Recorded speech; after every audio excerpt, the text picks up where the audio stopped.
Nate Saunders here with Yuki Tsunoda. Yuki, how you doing? Welcome back to Vegas. Thank I you. hear you had a pretty interesting journey getting back into Vegas at the airport. A bit of a wait. Tell me what happened there to get back here. Yeah, I just go ask. So what you came for? Yeah, Formula One. You know what you're doing? You're a Formula driver.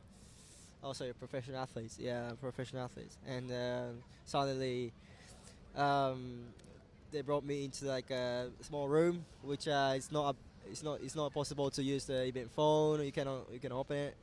Can't even. You know, I was traveling with physio, so I wanted to call him so Right, if he can help a little bit, explain the situation a little bit better. But yeah, I can't really bring him inside. So just basically very individual. Luckily, I'm able to get out from that smoothly. Yeah. Well, not really smoothly, but yeah, get out from there a couple of hours later. But I was just about to get sent back home. So yeah, which would have been. I mean, there's a lot of stress to deal with coming to an already pretty crazy race, timeline-wise, etc. And also frustrating because that's literally one Google image search. Like, I'm a Formula One driver. Yeah, Here probably. it is, you know? I don't know. Like, it sounds like they know about me, but at the same time, like, you know, they're doing their job, I guess. To yeah. I mean, what they're saying that makes sense a little bit as well. Yeah. The visa thing, and I mean, I was probably taking his visa exactly the same as other drivers as well. So yeah. In the end, I don't know what was the issue, but still, I'm here, so I'm okay. Yeah, well, glad you got here and glad to talk to you. What do you make of Vegas? Obviously, you were here last year. I don't know if you've ever been before. Is it your kind of city? Is it the kind of city that Yuki Tsunoda likes, or are you a bit over the Vegas hype that we get every year that we come here? I like here, except the temperature.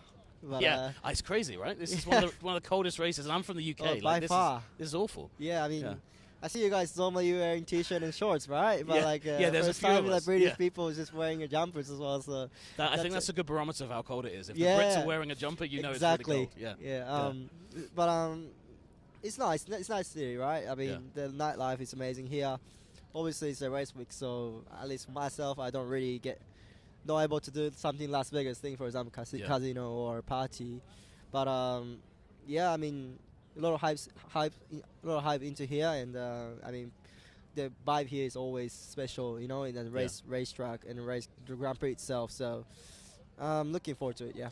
I feel like you'd be a fun person to get lost in a casino with. Have you ever had a crazy night in one of these casinos here? Or at least one you're willing to admit to having. Maybe you're not allowed to. Maybe you're not allowed to say. Well, I mean, I did last year, first time actually in my life doing casino. Yeah. Sunday, whatever. Which one? Do you remember which one it was? Which of the casino, like which hotel it was? Oh. They all kind of blend into one after a while. I won't tell you because I won quite a lot. Oh, I want to keep the, you know. Okay, nice. Lucky, Well, that's how the luck place. works here. You can't brag about it. But I got a proper beginner's luck, and I won a pretty good amount. And nice. Although the race wasn't good at all, you know, like you need to flip that around this year. Yeah. No gambling and leave the luck for the track. Yeah. Hopefully that I can use the luck to the race rather than casino. So yeah. A place like this, whenever we come to the US, we talk about the fame and the popularity of Formula One here now. Are you able to kind of walk around it? I mean, Vegas is packed anyway. How often do you get recognized when you're? I imagine as a Formula One driver, like you must need a disguise or something to go anywhere. Is that the case, or can you kind of get away with it in some places? To be honest, in the normally race week, you know, I'm normally spending in either track or hotel. You know, I'm the guy, like I love food, so I want to explore around the restaurants, each countries. But knowing that, you know, like most of the time when I go out, you know, I get asked some photos, which is, you know, really nice. But at the same time, sometimes when for example, the session wasn't that good on that day, you know, sometimes get frustrated and not able to probably sometimes treat as I want to. Yeah. So like, just try to be away from as much as possible to people to stay focused. But to be honest, like having pictures or, you know, have something, getting a supportive words, I really love it. But yeah, not mostly like race week, I be in the hotel or track. Yeah, I know what you mean. I think there's some days I'd rather just not see anyone. So if they came and were asking for my autograph, not that they would be, but I'd find that frustrating. Yeah. You mentioned about frustrating days, and you spoke earlier in the year about not pushing the button on your radio so much when you get frustrated. I've got to admit, I think that's a great mindset. I miss those messages, I've got to say. They used to be great. But how is that going? I mean, have you found there must be a lot of frustrating times in a Formula One race, but it does seem like that's something that is, that you've been able to do a lot more of. How's racing been for you with that mindset and with trying to kind of, I think you said at the start of the year about kind of trying to control some of that frustration and emotion, because you don't just want to become known as the guy that has those messages, right? I guess it's working. To be honest, it was this kind of approach since I started the karting. I mean, to be honest, my approach or mindset was like, actually I want to get out.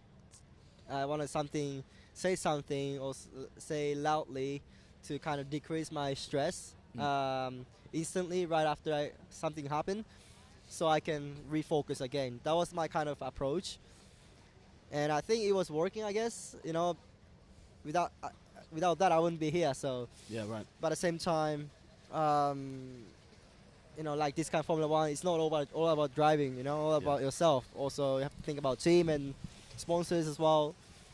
And yeah, I mean, to be honest, I just got asked to be a little bit quiet more. So it was all about don't broadcast it, right? Exactly, that was the thing. exactly.